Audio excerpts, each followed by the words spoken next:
Welcome to the Infernal Brotherhood of the Scruffy-looking Nerf herders.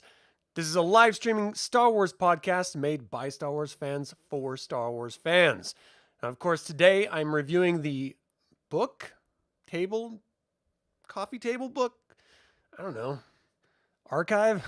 The Star Wars Archives, 1999 to 2005, 40th edition. That means it's the second printing. That's really all it means. All right, so I already reviewed the last one, and this is the sort of companion to it. And the last one was about the original trilogy, episodes 4, 5, and 6. This is about the prequel trilogy, episode 1, 2, and 3. So when George Lucas thinks about his plans for what Star Wars saga was, the first prequel trilogy was going to be about the father. The second original trilogy was going to be about the son. And the sequel trilogy was going to be about the daughter, Leia, and grandkids. He never got around to that because he sold Lucasfilm to Disney for an insane amount of money. And he says he still doesn't regret it, which hats off to him. I regret it because I would love to see the sequel trilogy treatment that he proposes in this freaking book right here. Okay, so the original one was a sort of a landscape, big, wide, large format book. This one is much more, a traditional hardcover size, but it is very thick. It's under 600 pages. But again, it doesn't take long to read through. I sort of took my time. That's the original version of it. So I took my time and just sort of, it took me 4 days to sort of get through the entirety of it. But this, once again, is written by Paul Duncan, and it was released by TASCHEN January 12th, 2023. So the 40th edition was released this January 12th. The original first edition was released December 13th, 2020. So you always got to remember that because I'm reviewing the 40th anniversary editions, not the original printings. I don't think there's any difference other than the formatting, but I don't know because I don't have the originals. So you guys will have to let me know. So the way that I reviewed the last one, it wasn't like a play-by-play or anything like that. I just sort of give you my impressions of what I gleaned, what information was relevant that I felt was relevant to impart to you in order to convince you to buy it or not buy it or whatever, right? This is just a review. It's not really a walkthrough, so to speak. But there's a lot going on in the 15 years between the end of Return of the Jedi and the pre-production sort of brainstorming of this. So George Lucas had a divorce during Return of the Jedi, and it messed him up because he didn't see it coming, and she was a writing partner and producing partner. And so he really didn't know how to handle, navigate those waters, and can you blame him? I mean, it would be a nightmare. So it would take me a while to want to get back into this mess as well. And just like with the previous movies, he was in the middle of doing other projects right before he started when he was doing sort of the rough drafts and the sort of brainstorming and pre-production of each new film. And certainly that was the same case with this. So he reached out to the studios and he was like, hey, remember all that billions of money I made doing the last original trilogy? Well, I want to do another trilogy. And they're like, that sounds great. And he was like, I want to make it about how Darth Vader becomes Darth Vader. And they were like, that sounds terrible. You're going to lose all of these Star Wars fans if you tell a story about how the bad guy became a bad guy. Now, why the studios thought that, I have no idea. Because even before I saw it, that's a compelling story. How does Darth Vader, the ultimate bad guy in the galaxy, other than the Emperor, become Darth Vader? Like, why would you not want to tell that story? And how could you possibly think that Star Wars fans wouldn't want to know that story? We had already been brainstorming, writing fan fiction, trying to glean little tiny tidbits of information off of interviews and TV appearances and stuff about what it was really going to be all about. So give us the damn films already. He disagreed with the studio, justifiably. And he's like, you know what? Franchise be damned. I'm telling the story that I want to tell. I'm paying for it all anyway. And that's the real big difference between the original trilogy first film versus the second and third film, and then this prequel trilogy, is it all came from George Lucas's pocket. And so he understandably wanted to do things in a way that, whereas he felt like he got about 40% of what he imagined the original trilogy to be on camera, now that technology was progressing, he doesn't want to go with 40%. He wants to go with 90 or 100% of everything he can imagine. And he is a really chaotic filmmaker as presented through these interviews in this book. I mean, he starts pre-production before he even has a script. That's backwards to every other filmmaker out there. So he gets his art department together and he says, look, I want you to make me 10 new worlds, or start designing aliens, or start designing this idea of Darth Vader as a kid. And I'm going to come back to you once you have a bunch of stuff, and we'll see, what I like and what I don't like. And I'll use that as inspiration to write the actual rough draft. Completely bonkers way to actually make films, but it works for him. And obviously the people working with him love working with him because he creates such a welcoming environment that everyone was down for it. They're like, all right, look, you did your thing and we're going to let you do your thing again. And I just want to be a part of it. So at this point, he had 3 different companies going, or 3 different businesses, I should say.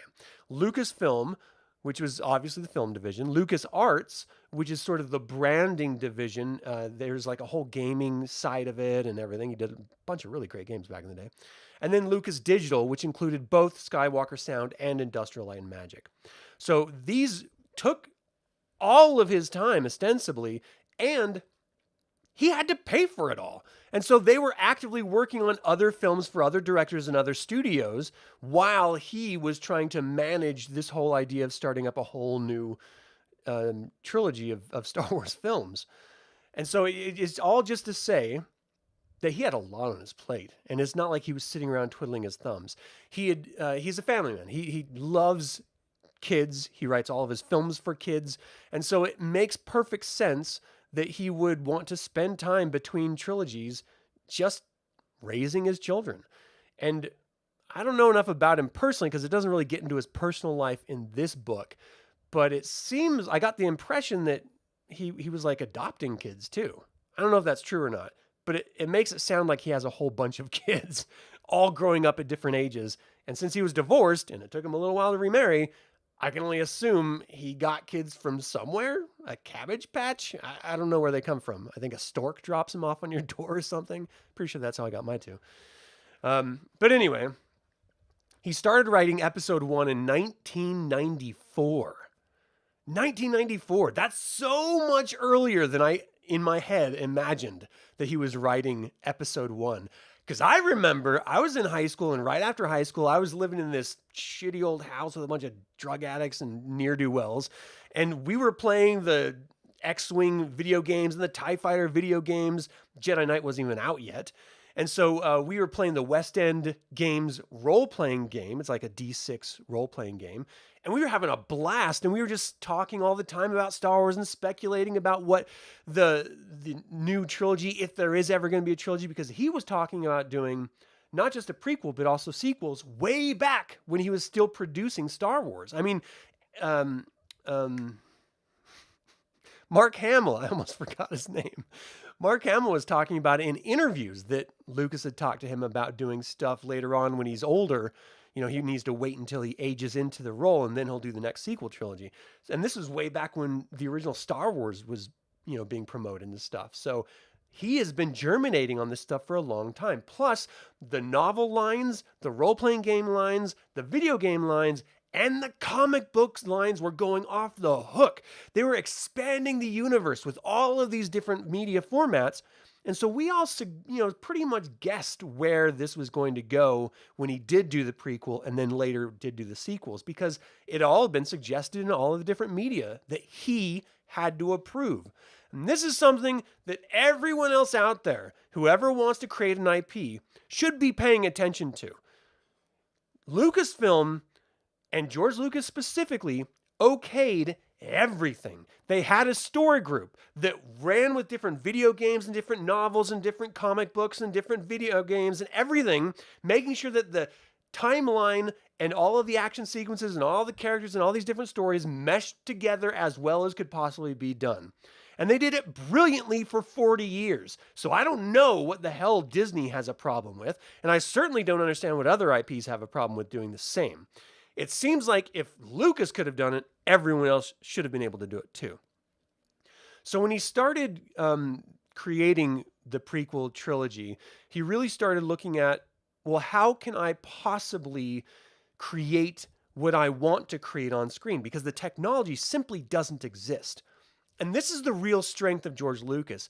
He always pushed technology which revolutionized the film industry every time he sat down to make a movie. He pushed it more and more because they had to literally develop it themselves. Like the digital cameras that they started using in episode 1 did not exist. He had to have a summit with a bunch of hardware developers for cameras and talk to them like, look, I film in this aspect ratio at this speed.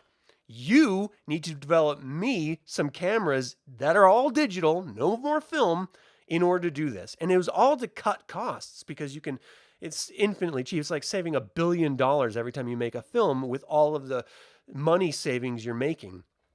And they break down how they save that much money throughout the process of this. And it's very, very interesting if you like the film industry. But it's all to say that the studios did not want to do anything with digital. The directors didn't want to do anything with digital except for George Lucas, James Cameron, and a couple others. Literally a couple others. There's like 5 different directors.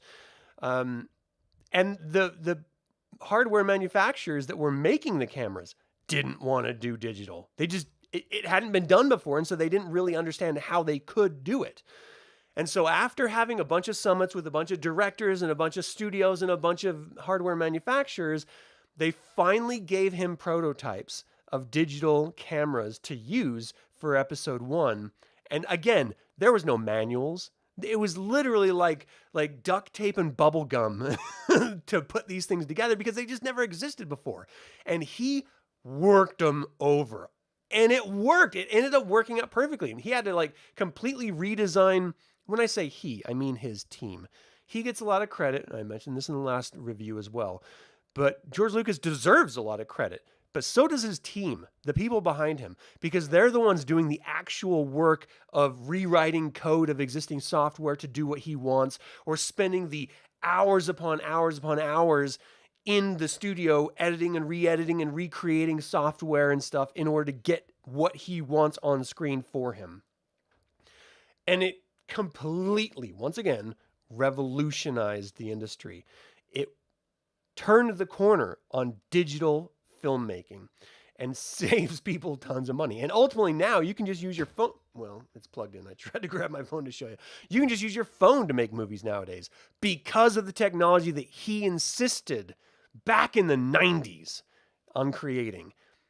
I mean, the internet was new. Who would have thought that he could just say, you know what, we're going to do digital filmmaking from now on, and the rest of the world would eventually catch up to him. But they did. All right, so he wants to really focus on the central theme of all of this new trilogy, and arguably everything about Star Wars, is letting go. Let go of everything that's holding you back. Let go of all of your inhibitions. There's no reason to hold on to hate and anger and aggression, all of these negative emotions, because it just holds you back. You need to let go of all that. And if obsession and love and affection is holding you back, you need to let that go too. Because what's most important is you developing as an individual and finding your own path through life that is productive and positive for you. It's a very satanic way of looking at things, if I dare say. And I just did, so there it is. But I really appreciate that that was his focus. Of course, he would never agree with that because he's very much a spiritualist type of guy, not really a religious type of guy, is the vibe I get from his own words. Where he always likes to look on the light side of things, not the dark side of things. But the concept behind it is very much in line with what I'm talking about here. So originally, it was initially just going to be Obi-Wan in the prequel trilogy, no Qui-Gon Jinn, and he was going to be like a 20-something-year-old and already a fully fledged Jedi Knight and stuff. But later they added Qui-Gon Jinn in order to make Obi-Wan a Padawan so that there was more of a dynamic when they met Anakin for the first time.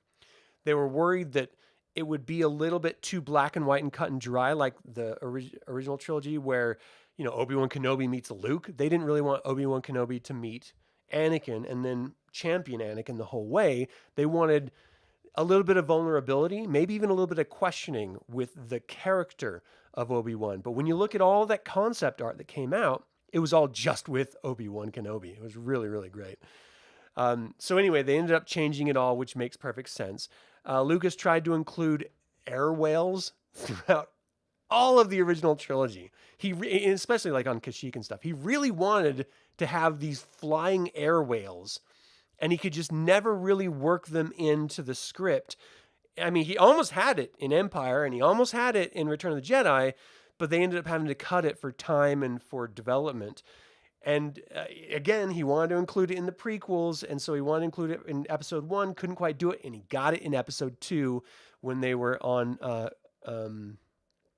Kamino, the cloning planet. And you can see these, they look almost like manta rays sort of flying with riders. He finally got his space whales in. But I just thought it was a funny little note that he was... I really need to stop letting my computer go to sleep. It's just this funny note that he's constantly trying to ham-fist this one creature design because he loves it so much. And then when he finally gets it, it's like literally like a B character in the middle of a scene that you're not even sticking around for. There's like no real weight to the creature. Because originally it was going to be a part of like a whole... Luke Skywalker was going to befriend a bunch of Wookiees, and they were going to be riding these flying whales into combat against the Empire. Like that was the original version and use of these space whales. And they just sort of degenerated to being like a side camera creature as you're, being first introduced to Kamino, which I don't know. I thought it was funny anyway. And I think that was Episode 2. Yeah, not first. Okay, so Lucas split the Force in two in this. So George Lucas's original version of the Force, which is the version that Dave Filoni is using right now, his view of it was that every single person has the Force, and every single person can learn how to use the Force. You just have to be trained. He re-envisioned what the Force was in the prequel trilogy to be that, yes, all life has midichlorians, which is the Force, and the wills are an organism that sort of manipulates and directs and controls the Force, but you have to have a certain amount, a certain talent in order to be a Force user. It's the same rant I went on the short when when we first started covering Ahsoka series, because my big complaint is that you can practice playing harpsichord and conducting music all you want, but that doesn't mean you'll ever be a Johann Sebastian Bach or a Mozart or a Da Vinci with art. You can practice every day your whole life and you'll just never be as good as them because not everyone has the innate capacity to be these sort of masters of industry, right? It's something that you are kind of born with, and you can learn to be infinitely better than you are naturally. Of course, you get better when you practice, but reaching those real upper professional levels, it's kind of ingrained in people, in your DNA, in your mind, in your capacity as an individual. And I know people don't like that because everyone's special and everyone can do anything they want is the mantra that is being thrown out there. But it's not true. Everyone cannot do everything they want. Some people just don't have the ability to do everything they want.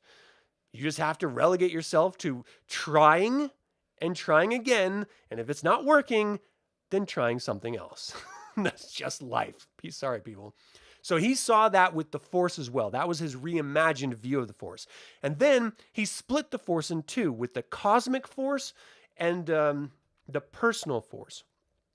So through midichlorians and through the wills that's in the body, manipulating the midichlorians, which is the personal Force, you can learn to use different aspects of the Force. And again, it comes with talent and innate capacity. So the more midichlorians you have, the more talent you're going to have, and the better you're going to be able to rise to, amazing levels of control. The fewer you have and the less wills inside of your body, then of course the less ability in the Force you're going to have. And then there's the cosmic Force. And this is where if you are at one and at peace with the Force, you will then go to the cosmic Force. You will sort of be absorbed into this amorphous entity of what is known as the cosmic Force. So you could eat Darksiders. They all get swallowed up in the cosmic Force. The difference is that you can learn from the wills in order to keep your identity once you're absorbed into the cosmic Force. But the only way you can do that is if you're bending to what the wills believe is harmony and the light side of the Force, as it were.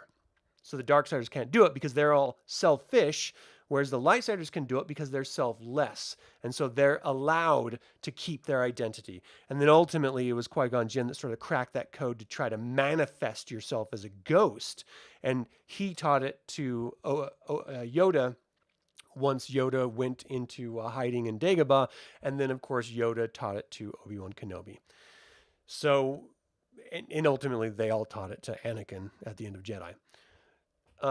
And so the cosmic Force doesn't really have space-time the way that we understand it. And so, it's sort of like that idea of an afterlife where it could be a billion years in an afterlife and only a second passes in our reality, or vice versa. It's this sort of amorphous idea that doesn't really have structure at all. And I thought that was an interesting way to present the Force. And I love how his evolution of thinking, when he's dealing with these different properties, it sort of happens, and how he explains how he goes through these processes and how it evolves, because he needs to tell a story. And so he has to change it in order to have this story have sense and purpose.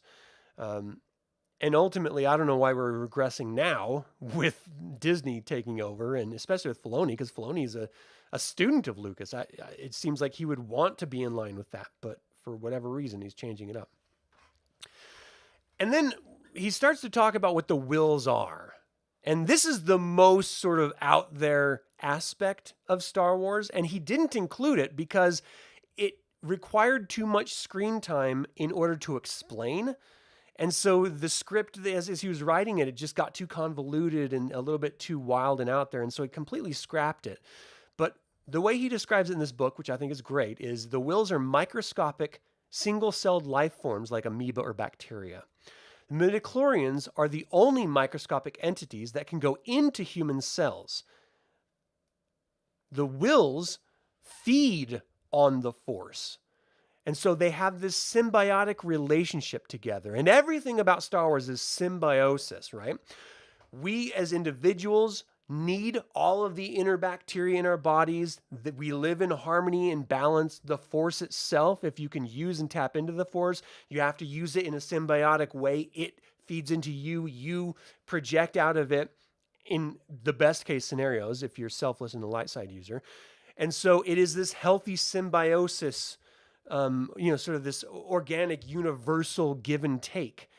The wills, they kind of take what they want and they sort of give what they want. And so they're the aberrant entity to what midichlorians give in that connection to the Force. And so everything has a symbiotic relationship together. The midichlorians effectively work for the wills. And this is a very convoluted idea, because that means that the only way that you can, so all life, all human cells have midichlorians to varying degrees. Midichlorians communicate the Force. And so as a Jedi or as a Force user, you are only as powerful as the amount of midichlorians you have to communicate back and forth with the Force. But the midichlorians are food for the wills, and the wills direct the Force by consuming it and by charging it and stuff. So as a Force user, are you using the Force, or are the wills inside of your body, like all of the bacteria in our gut and stuff, how it affects our health, are the wills feeding off of the midichlorians in your body to get to the Force, changing your perspective and forcing you to behave in certain ways? Where does the autonomy happen? Because you're trying to do the same thing as the Wills, but the Wills are inside of you feeding off of the midichlorians as you're also trying to communicate and bend reality and the Force through the midichlorians. So if you're both doing the same thing, at what point do the Wills take over and you lose your sense of autonomy? That was going to be part of the sequel trilogy that he wanted to explore, and we never got to. But I think that's an terribly exciting idea, and it would completely redefine how we understand the Force and how we understand dark side users and light side users, because it's not just us. Our bacteria in our stomach affects how we feel about ourselves. It affects how our physical body works, how the chemicals in our body operate, everything, all the way down to how we poop. Like, literally. And so if just those bacteria manipulate how we experience reality, what would the Wills do with the midichlorians? It's awesome to think about. At least to me. I don't know. Everyone else may think it's the most ridiculous thing in the world. Anyway, so I love that he explored that in depth, not ad nauseum, but in depth, to a large degree throughout the course of this book. And I think because of that, I actually appreciated this book more than the first one, even though I prefer the original trilogy as films and as a trilogy to the prequel trilogy, even though I still do love the prequels. It's just that I love the concepts in the prequels more because they're fully formed finally, right? George Lucas was doing a lot of the soft shoe tap dancing and maneuvering throughout all the different scripts in the original trilogy, and the fundamental understanding of what Star Wars and what the Force and the light side and the dark side and stuff means, he finally understood at the end of the original trilogy. Now he's really fleshing it out, and it's great. I just think it's so good. So Star Wars is about how the original premise before he started writing anything with the original trilogy was how a democracy dies, and there's the second story of how an individual can fall to darkness. And so that's where the focus on Darth Vader, of course, is one of the two main storylines of the prequels. And then the second one is how the Republic falls to the Empire. And both of those are parallel and connected. It's that whole circle that he's constantly referencing, the symbiotic nature of Darth Vader literally informing the coming empire and manifesting it throughout the original trilogy. And of course, it was all informed by our real world by George Lucas through the Vietnam War and Richard M. Nixon. He hated Richard Nixon because Richard Nixon did what Donald Trump tried to do, and that was run an extra term. He tried to figure out a way of breaking down the rules of the presidency so that you could run and actually be a president longer than 2 terms. And we have to remember, in American politics, that was added in, I think like 80 years ago. So it's relatively new that presidents can only run for 2 terms. And so they were trying to actively end that term limit. And that pissed off George Lucas. And so that sort of informed, oh, well, Richard Nixon's like the emperor. He's trying to run this dark war, which was the Vietnam War, and he's this evil, corrupt individual, just like the emperor. I'm going to write a story about that. And it worked. I thought it worked pretty well. So the Space Whale finally made it into episode 2, like I mentioned. Episode 2 was actually titled, the working title was Jar Jar's Great Adventure. And I love that so much because he got so much flack for people, from people for Jar Jar Binks. They were saying he was a racist stereotype. He was just this terrible, idiotic character. And what no one seemed to realize was that those movies were not made for the now 20-something or 30-something adult audience that had grown up with the original trilogy. They were made for the existing 8 to 12-year-old boys. And so that demographic loved Jar Jar. It was perfect. And I was surprised at how embedded Ahmed Best, the actor behind the physicality and the voice of Jar Jar Binks, how much he was embedded in the entire trilogy. Like, he did little cameos throughout all the different films and stuff, but he was also behind the scenes working with the kids, keeping them entertained and making sure they were ready to be on film, and like helping with the actors and the set and everything. Like, he was a great part of what the prequels were in order to get them made, not let alone, being Jar Jar Binks. But he never gets any of that credit, and he only gets hate for Jar Jar. And I'm not a fan of Jar Jar Binks as a character, but I think it's arguably a perfect type of a character for the films, definitely for the demographic that George Lucas was trying to target. And so it makes perfect sense that he would go with that and, not do something for adults, because it's not supposed to be for adults. It's never has been for adults. And I think that was one of the many failings that the sequel trilogy under Disney's reign overlooked, is that these are supposed to be for kids. They're not supposed to be for 40, 50-year-old adults who just want to, relive the good old glory days of Star Wars. And it's why they shit the bed. So he named it Jar Jar's Great Adventure just to give the middle finger to fans who hated Jar Jar. And you know what? Good for him. I don't agree with all the choices he makes, but they're his choices and his dollar. And he didn't care about box office either. He's like, look, if these are going to fail, that's fine. I'm paying for it all. It's going to fail because I want my vision to come out in film. And I'm going to make, and if it doesn't make any money, fine, that's okay. I got my vision on screen. That's all he wanted to do. That is an amazing way to make films. Don't worry about how people are going to see it. And that's the biggest problem with modern day films, especially with all the DC stuff, but arguably with the modern Marvel stuff and the modern Star Wars stuff, is they're so worried about how the audience is going to react to it. But that's never what Star Wars was about. Star Wars is about George Lucas wanting to tell a story. That's it. Box office be damned. And you know what happened? The box office came in to a staggering degree because they weren't trying to cater to everyone's delicate sensibilities. They were just telling a damn story. If you liked it, awesome. If you didn't, awesome. That's fine. Don't go watch it. They didn't care. Nowadays, they care far too much. It's over-processed and over-hyped and reshot ad nauseum, and it's ridiculous nowadays. So everything that he wanted to make sure was clear was that everything is connected. All actions from one character to another, to the greater galaxy at large, to the Force, it's all interconnected. And he really wants to press that upon us as viewers. Like, we have to understand, and this is his storytelling here, is that the choices that we make affect everyone around us. And so he's portraying that through Anakin Skywalker and the pain that he's experiencing and how he's lashing out at everyone around him.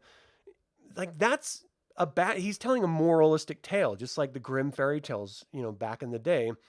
That's what he's doing with Star Wars.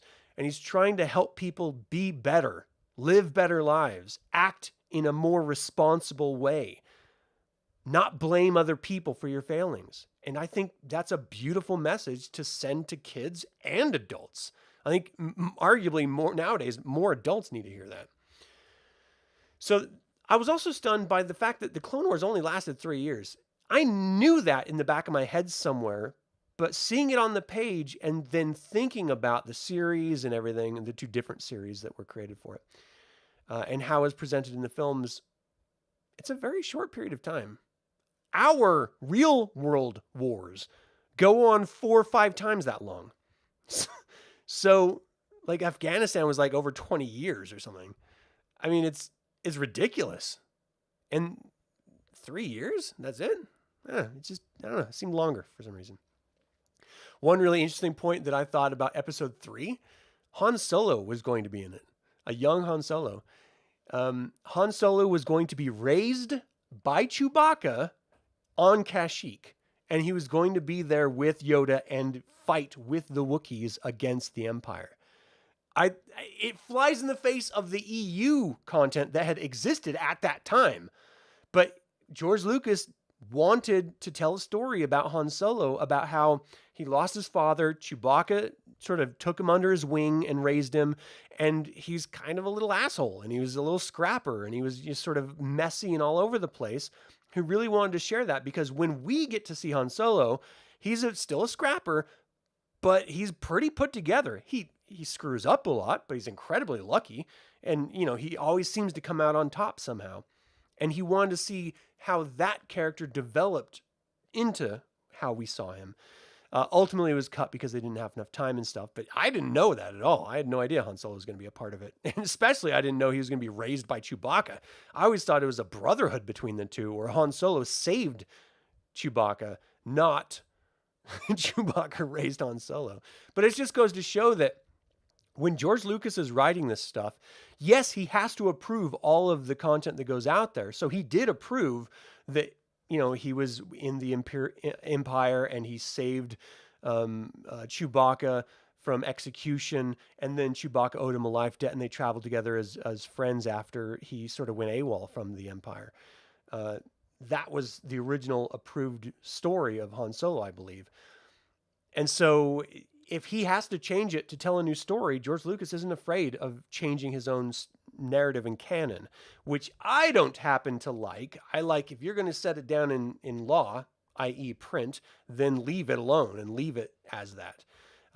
But for all the flack that we give all of our storytellers and directors and writers about changing stuff, it's always been like that for Star Wars. So we do need to take a step back and take a deep breath and be like, okay, look, whoever's telling the story at the time has carte blanche to change anything in order to tell their story. Even if fans hate it, which I do, it's always been the legacy of Star Wars to do that. So, you know, a little grain of salt all. The rough draft of episode 3, Sidious admitted to Anakin that he created him. It was always implied, and especially in later, like modern comics, it was implied and then completely rejected in later comics. But to know that George Lucas did always intend to have Anakin the result of Sidious, I dig it. I love it.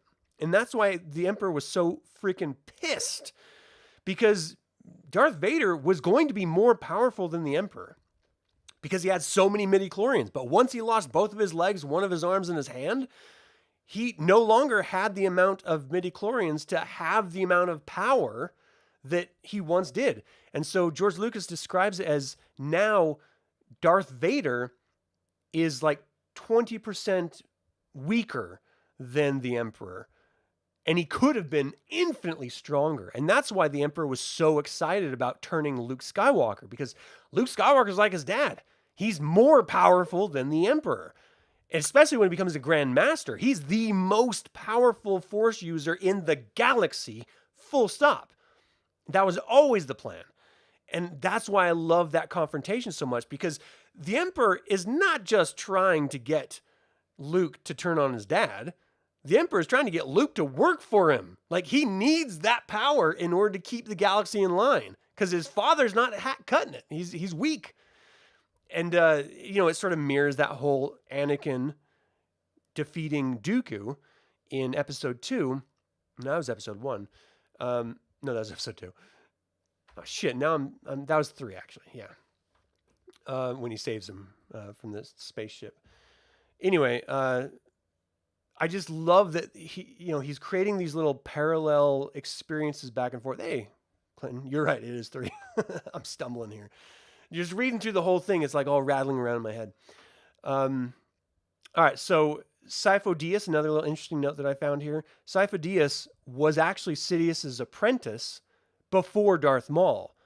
And it never really presented that at all. Like, the modern Disney version of Sifo Dyas was that he was sort of crazed, and him and Dooku were sort of looking into ancient Jedi artifacts and books and stuff that had like dark side implications, and it sort of drove Sifo Dyas insane because he started seeing the future and seeing visions of the future to come.